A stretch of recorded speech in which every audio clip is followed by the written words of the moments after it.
बिस्मिल्लाहिर्रहमानिर्रहीम। नाज़रीन अस्सलामु अलैकुम वरहमतुल्लाह। आक न्यूज़ के रमज़ान ट्रांसमिशन में प्रोग्राम जमाल रमज़ान के साथ आपकी खिदमत में हाज़िर हैं। आज का उन्वान है इखलास, और इस खूबसूरत उन्वान पर गुफ्तगू के लिए स्टूडियो में हमारे साथ मौजूद हैं एक मारूफ आलिम दीन, मज़हबी स्कॉलर अल्लामा मुफ्ती मोहम्मद कामरान कुरैशी साहब। अल्लामा साहब, आपका बहुत शुक्रिया कि आपने एक बार फिर हमें वक्त अनायत फरमाया और इस प्रोग्राम में आप तशरीफ़ फरमा हुए। और इनके साथ तशरीफ़ फरमा हैं एक मारूफ सनाख़ां फ़हीम तबस्सुम साहब। आपका भी हम शुक्रिया अदा करते हैं कि आप आज के इस प्रोग्राम में तशरीफ़ फरमा हुए। आप आज के इस प्रोग्राम में हज़ूर सैयद आलम सल्लल्लाहु अलैहि वसल्लम की नात शरीफ सुनाने का शर्फ हासिल करेंगे। प्रोग्राम का आगाज़ हम मुफ्ती साहब से करेंगे। मुफ्ती साहब, आज के प्रोग्राम का उन्वान है इखलास, और इखलास इसकी अहमियत यह है कि कोई भी अमल जो इखलास से खाली हो उसका अल्लाह की बारगाह में कोई वज़न नहीं होता। यानी जिस तरह हम देखते हैं कि दुनिया में हम जब अमल करते हैं तो यहाँ पे अमल करते हैं हम गिनती के हिसाब से, यानी तस्बीहात पढ़ते हैं तो गिन के पढ़ते हैं, हम बरकतें अदा करते हैं तो गिन के करते हैं, और रोज़ों की भी गिनती की जाती है, और बाकी अमाल जो हैं जिस तरह हम देखते हैं कि तवाफ़ किया जाता है वहाँ पर भी गिनती है, सही में भी गिनती है, सजदों में भी गिनती है। तो यहाँ पर जो हम अमाल करते हैं वो गिनती के हिसाब से करते हैं, लेकिन अल्लाह करीम जब अशर में अजर अता फरमाएगा तो गिनती के हिसाब से नहीं होगा बल्कि वज़न के हिसाब से होगा। तो अमाल का जो वज़न है वो इखलास से बनता है। अमल में अगर इखलास हो तो उसका वज़न होता है, और अमल में इखलास न हो तो उसका कोई वज़न नहीं होता। तो इसी तरह रोज़ा है, नमाज है, ज़कात है, हज है, जितनी भी इबादत हैं उनका वज़न जो बनता है वो इखलास से बनता है। तो इखलास की क्या तारीफ़ है और क्या मफ़हूम है? सबसे पहले तो चैनल वालों का और क़िबला शबीर शाह साहब आपका शुक्रिया। बिस्मिल्लाहिर्रहमानिर्रहीम। कुरान मजीद फ़ुरक़ान हमीद में अल्लाह ताला 30वें पारे में इरशाद फरमाते हैं, वमा उमिरू इल्ला लियअबुदुल्लाह मुख़लिसीन लहुद्दीन, कि इन्हें अहले किताब को यही हुक्म दिया गया है कि वो इबादत करें इखलास करते हुए, खालस बनाते हुए अपनी इबादतों को किसके लिए? अल्लाह की ज़ात के लिए। हज़रत मालिक बिन दिनार आप फरमाते हैं, ऐ वो शख्स जिसके अमल में इखलास नहीं है तो सुन ले कि तेरा अमल माज तेरे जिस्म को थकाना है। और आप फरमाते हैं, बग़ैर इखलास के अमल करने वाले का अमल ऐसे है जैसे कोई शख्स अपने लंबे सफ़र के लिए बतौर ज़ाहदेरा अपने दामन में मट्टी का ढेर उठा ले। तो ज़ाहिर है मट्टी का ढेर उसके किसी काम नहीं आ सकता। ऐसे ही जो अमल इखलास के बग़ैर है वो इंसान के काम नहीं आता। इखलास क्या है, इसका मफ़हूम क्या है? लुग़वी तौर पे इखलास का माना ये है कि साफ़ सुथरा कर देना, खालस बना देना, किसी चीज़ को हर किस्म के रज़ाइल से दूर कर देना। बल्कि जो हमारे लुग़त के कुरान के इमाम हैं, इमाम राग़िब अस्फ़हानी मुफ़रदात में लिखते हैं, अत्तबर्री अन कुल्लि मा दूनिल्लाह, के सिवाय अल्लाह की ज़ात के अपने दिल से, अपने ज़हन से हर चीज़ को निकाल देना, इसे इखलास कहते हैं। और हज़रत जुनैद बग़दादी रज़ी अल्लाह ताला अन्हु, आपका एक बड़ा प्यारा कौल है, फरमान है, वाक़या है जो इखलास की हमें तालीम देता है, मफ़हूम समझाता है। आप फरमाते हैं कि मैंने इखलास का जो मफ़हूम है एक बाल बनाने वाले हिजाम से सीखा है। पूछा गया कैसे? आप फरमाते हैं, एक दफ़ा मेरे माली हालात इंतहाई जो हैं वो अच्छे नहीं थे, न गुफ्ताबे थे, तो मैं हिजाम के पास गया। उस वक़्त वो मक्का के एक रईस के बाल बना रहा था। तो मैं जब उसके पास गया तो मैंने उसे कहा कि अल्लाह के लिए मेरे बाल बना दो। उस हिजाम ने फ़ौरन उस रईस के बाल काटना छोड़ दिए اور میرے پاس آیا اور میرے ماتھے پہ بوسہ دیا اور میرے بال بنانا شروع کر دیے۔ تو وہ جو مکہ کا رئیس تھا اس نے بڑا تعجب کیا، حیرت کا اظہار کیا کہ تم نے میرے بال بنانے کیوں چھوڑ دیے؟ تو حضرت جنید بغدادی کہنے لگے، اس حجام نے کہا کہ جب اللہ کا نام لیا جاتا ہے، اللہ کا واسطہ آ جاتا ہے تو میں ہر کام چھوڑ دیتا ہوں۔ تو آپ فرماتے ہیں حجام نے میرے بال بنائے۔ بال جب اس نے میرے بنائے، بال بنانے کے بعد اس نے مجھے ایک پڑیا دی جس میں چند درم اور دینار تھے۔ اس کے اتنے اچھے اس اقدام پہ، نیکی کے، میں بڑا حیران ہوا اور میں نے دل میں یہ نیت کر لی کہ جب اللہ مجھے مال عطا کرے گا، میرے حالات اچھے ہو جائیں گے تو میں اس کی خدمت کروں گا۔ کہتے ہیں کچھ عرصہ بعد میرے حالات اچھے ہوئے، اللہ نے کرم فرمایا، میں اس حجام کے پاس آیا اور اس کی میں نے خدمت کی، اس کی خدمت میں نے مال پیش کیا۔ تو اس نے پوچھا یہ کیا ہے؟ تو میں نے اس کو اپنی نیت کے متعلق اپنا واقعہ بیان کیا کہ جب آپ نے میرے بال کاٹے تھے تو میں نے یہ ارادہ کیا تھا کہ جب میرے حالات اچھے ہو جائیں گے تو میں تمہیں مال دوں گا۔ تو حضرت جنید بغدادی کہتے ہیں جب میں نے یہ بات کہی تو اس حجام کے چہرے پہ انتہائی غصہ، جلال اور ناگواری کے اثرات مرتب ہوئے۔ اس نے مجھے کہا، اے شخص، کیا تو مسلمان ہے؟ تو مجھے میرے اللہ کی رضا کے لیے کیے ہوئے کام کی اجرت دے رہا ہے؟ وہ کہنے لگا، کیا کوئی مسلمان اللہ کے نام پہ اللہ کی رضا کے لیے کام کرے اور بعد میں اس کی مزدوری طلب کرے؟ یہ مسلمان کا شیوا نہیں ہو سکتا۔ تو آپ فرماتے ہیں اس حجام سے میں نے اخلاص کا مفہوم سیکھا ہے کہ جب انسان کوئی کام کرے تو اس میں کوئی اور انسان کے ذہن میں اجرت، مزدوری یا دکھلاوا نہ ہو، محض اللہ کی رضا ہونی چاہیے۔ اور اسی کو لے کے چلتے ہیں جناب علی المرتضیٰ شیر خدا حضرت حیدر کرار کی برگاہ میں۔ آپ کا مشہور واقعہ جو رہتی دنیا تک ہمارے لیے اور اخلاص کے طالب علموں کے لیے ایک رہنمائی اور ہدایت کا سرچشمہ ہے کہ جب آپ ایک لڑائی میں یہودی کے سینے پہ آپ چڑھ جاتے ہیں اور قریب ہے کہ آپ اس کا سر قلم کر دیتے، تو اس نے آپ کے چہرہ مبارک پہ گستاخی کی، تھوکا، تو آپ نے اس کو چھوڑ دیا۔ وہ بڑا تعجب اس کو آیا، بڑا حیران ہوا کہ میں نے ان کو غصہ دلانے کے لیے ان کے چہرے پہ تھوکا ہے، چاہے جائے کہ ان کو اور غصہ آتا اور یہ میرا سر فوراً قلم کر دیتے، تو آپ نے مجھے چھوڑ دیا ہے۔ تو بعد میں جب اس نے پوچھا کہ آپ نے مجھے کیوں چھوڑا ہے، آپ میرے سینے پہ سوار تھے، آپ میرا سر قلم کرنے والے تھے، تو جناب علی المرتضیٰ شیر خدا آپ نے یہ فرمایا، پہلے میرا تجھے مارنا، تیرا سر قلم کرنا، تجھے قتل کرنا محض اللہ کی رضا کے لیے تھا، اب میرے عمل میں میری ذات کا غصہ بھی شمار ہو چکا تھا، تو اس لیے میں اپنے اخلاص جو میرا تھا اس میں اپنے میری جو ہے غصہ، اپنی ذات شامل ہو گئی تھی، میں نے اس کو اب عمل جو پہلے اللہ کی رضا کے لیے تھا اب اس میں اپنی ذات شامل ہو گئی تھی، تو اس لیے میں نے چھوڑ دیا۔ تو اخلاص کا مطلب یہ ہے کہ جو کام بھی کیا جائے اس میں صرف آپ کے پیش نظر، آپ کے مطمئن نظر اللہ کی رضا، اللہ کی خوشنودی، اس کی جو ہے وہ ذات ہو، نہ کہ اپنی ذات ہو۔ اس لیے علماء نے اور صوفیاء نے لکھا، جس طرح انسانی جسم میں روح کی اہمیت ہے، روح نکل جائے انسانی وجود برقرار نہیں رہتا، اسی طرح اعمال میں اگر جو اخلاص کو نکال دیا جائے تو پیچھے عمل وہ بیکار ہو جاتا ہے۔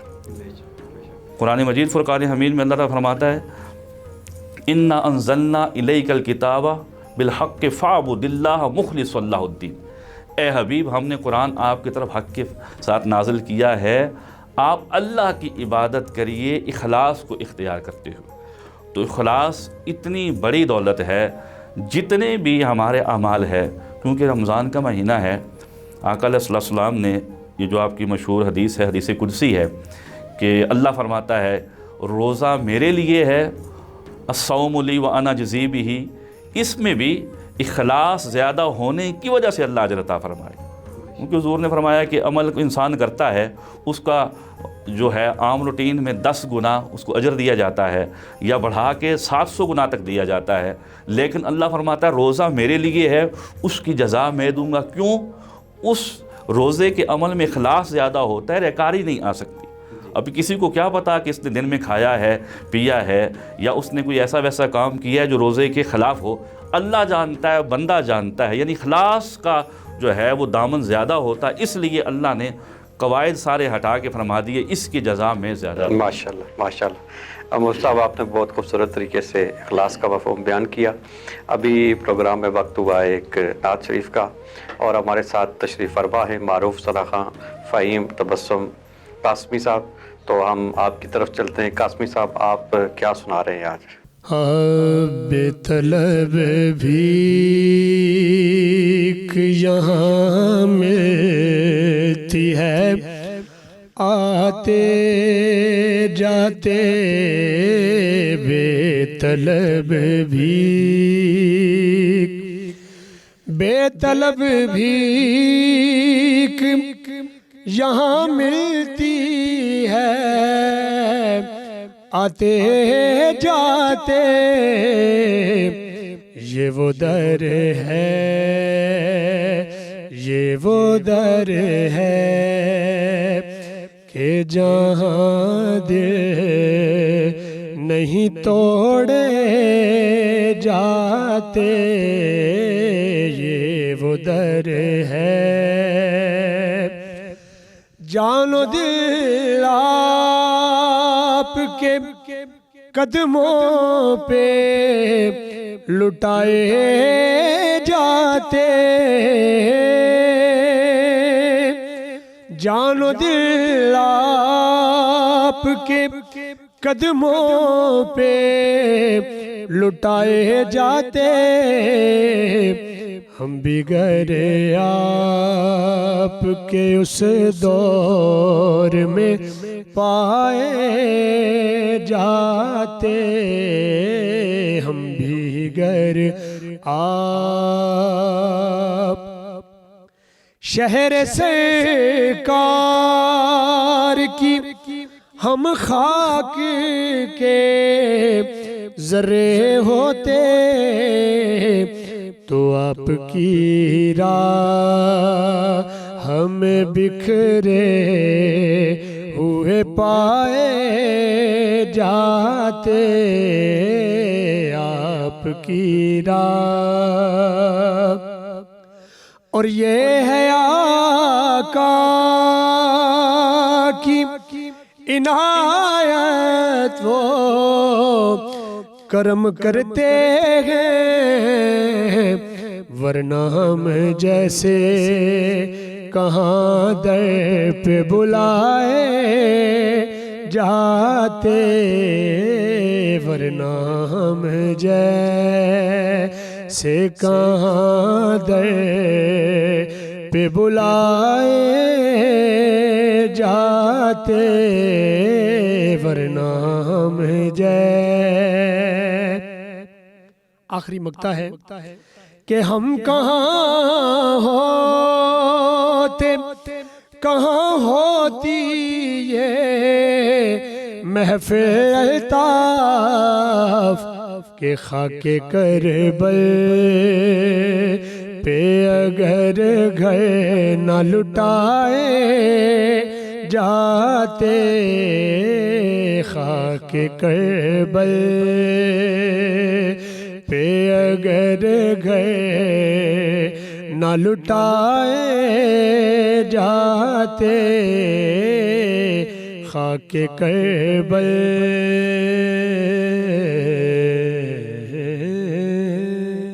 ماشاءاللہ, کلام بھی بہت خوب تھا اور آپ نے پڑھا بھی بہت خوب. ناظرین, ابھی پروگرام میں وقت ہوا ہے ایک بریک کا. مختصر سے وقفے کے بعد دوبارہ حاضر ہوتے ہیں.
बिस्मिल्लाहिर्रहमानिर्रहीम।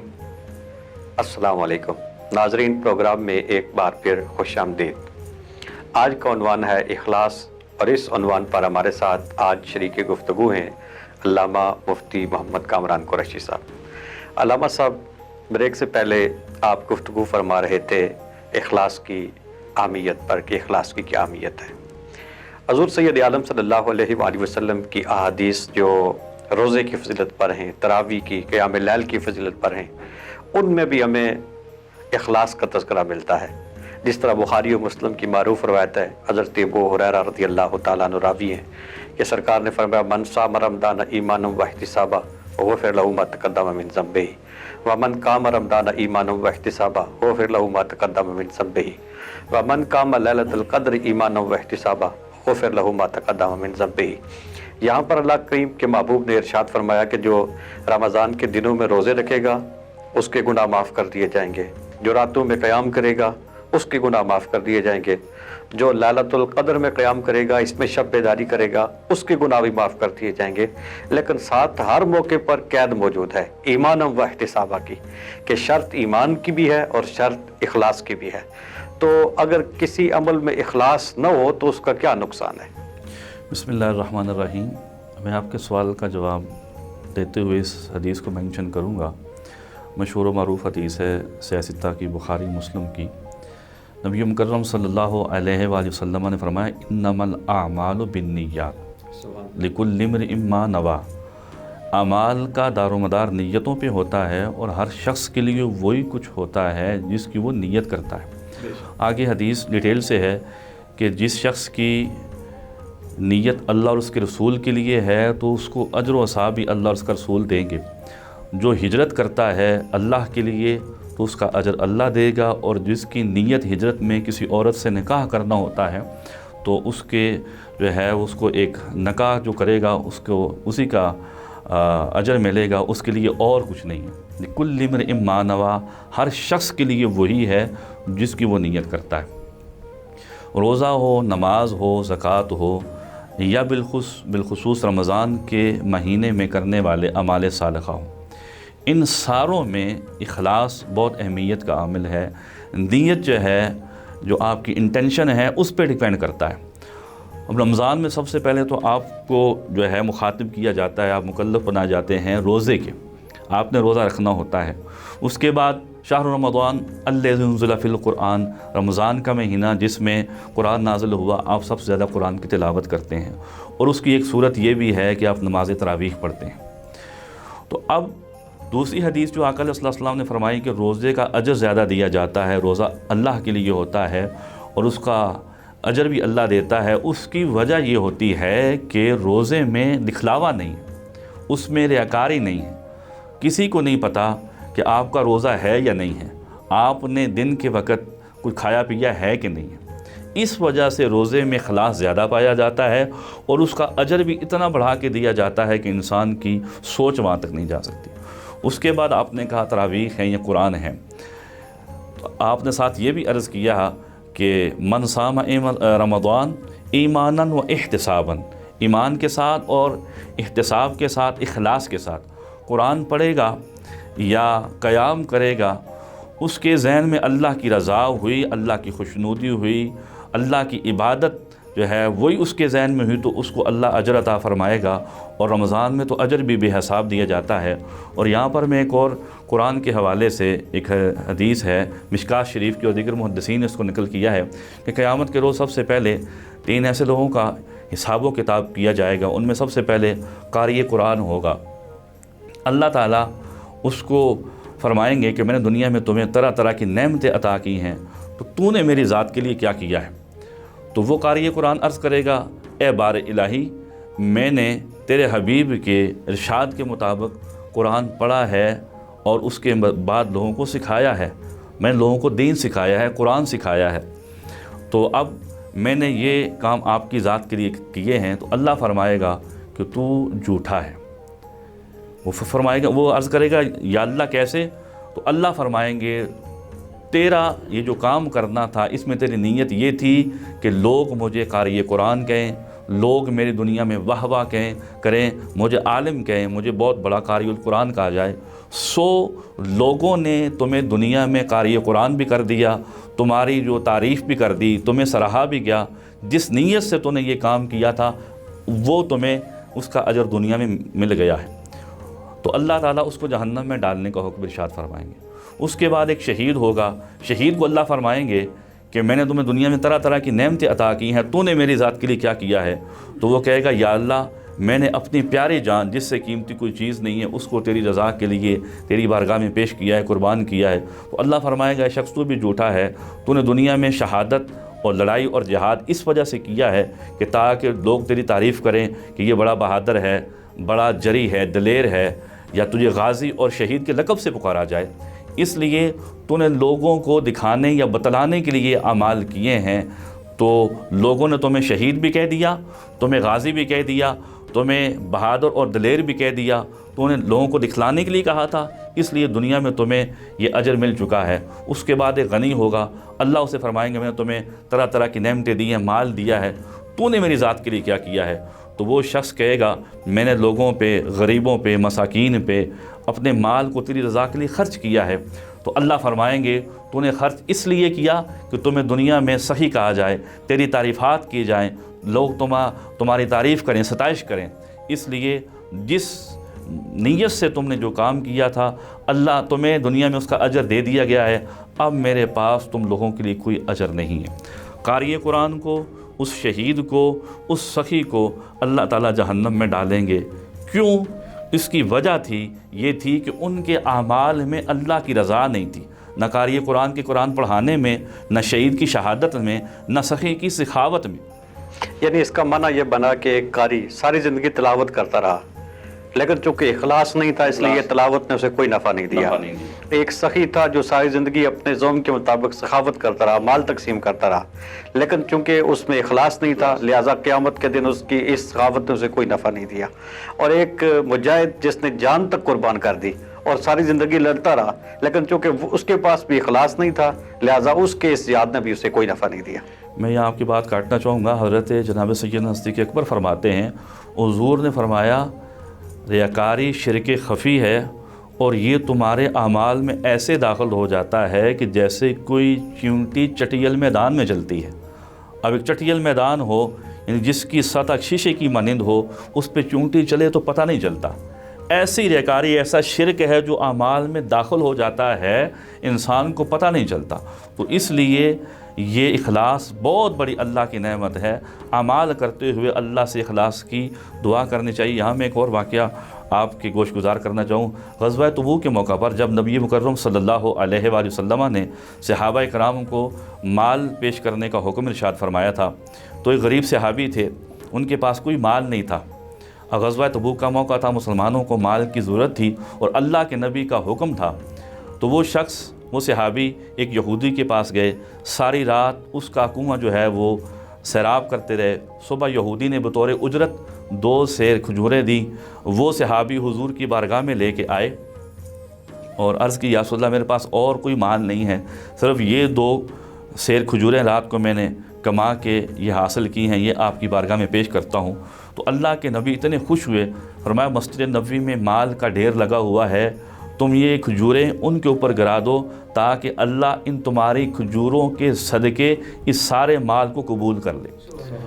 उस सहाबी का अब वो खजूरें तो थोड़ी थी, 2 सेर खजूरें थी, लेकिन इखलास इतना ज़्यादा था कि अल्लाह के नबी ने सारे माल के ऊपर उन खजूरों को गिराने का हुक्म दिया। यानी वो 2 सेर खजूरें सब की तरफ से जो पेश किया गया था उसकी कबूलियत का सबब बन गई। तो इखलास जब तक आमाल में ना हो, माल अकारत हो जाते हैं, अमाल रायगां हो जाते हैं। अल्लाह हमें अपने आमाल में इखलास की दौलत जो है उसको पैदा करने की तौफीक अता फरमाए। जी माशाल्लाह, बहुत खूबी से आपने ये बयान फरमाया कि इखलास की अहमियत क्या है। अभी चूँकि हमारे पास वक्त मुख्तसर है और प्रोग्राम के इख्तिताम में हम एक बार फिर चलते हैं फ़हीम तबस्सुम कासमी साहब की तरफ और उनसे सरकार की नात सुनते हैं। सरकार की नगरी में अनवार उतरते हैं, सरकार की नगरी में انوار اترتے ہیں سرکار کی نگری میں، انوار اترتے ہیں اس شہر کے ذروں سے، خورشید ابھرتے ہیں اس شہر کے ذروں سے، خورشید ابھرتے ہیں۔ اور یہ آپ کا کوچہ ہے، اس کوچے کی گلیوں میں جھونکے بھی ہواؤں کے خاموش گزرتے ہیں۔ مت پوچھئے کیا دے پر اس وقت گزرتی ہے، جب آپ کے کوچے سے عشاق بچھڑتے ہیں۔ اور بڑا خوبصورت شعر ہے، اے باد صبا جا کر سرکار سے کہہ دینا کہ ہیں دور مدینے سے، جیتے ہیں نہ مرتے ہیں۔ اور یہ زخم ہے طیبہ کے، مت چھیڑ طبیب ان کو کہ یہ زخم نہیں ایسے مرہم سے جو بھرتے ہیں۔ مگتا ہے کرتا نہیں شاہوں کی دریوزہ گری الطاف، بس میرے کریم آقا جھولی میری بھرتے ہیں، بس میرے کریم آقا جھولی میری بھرتے ہیں، اس شہر کے ذروں سے خورشید ابھرتے ہیں۔ سبحان اللہ، ماشاءاللہ۔ مفتی صاحب، ابھی ہمارے پروگرام کا وقت مکمل ہوتا ہے۔ میں ایک بار پھر آپ کا شکریہ ادا کرتا ہوں کہ آپ تشریف لائے اور آپ نے ہمیں اپنی تعلیمات سے نوازا۔ اللہ تعالیٰ آپ کے علم میں عمل میں مزید برکت عطا فرمائے۔ قاسمی صاحب، آپ کا بھی بہت شکریہ کہ آپ نے وقت نکالا اور ہمارے اس پروگرام میں شرکت فرمائی۔ ناظرین، ابھی پروگرام کا وقت مکمل ہوا۔ کل انشاءاللہ ایک نئے عنوان کے ساتھ آپ کی خدمت میں حاضر ہوں گے۔ السلام علیکم ورحمۃ اللہ۔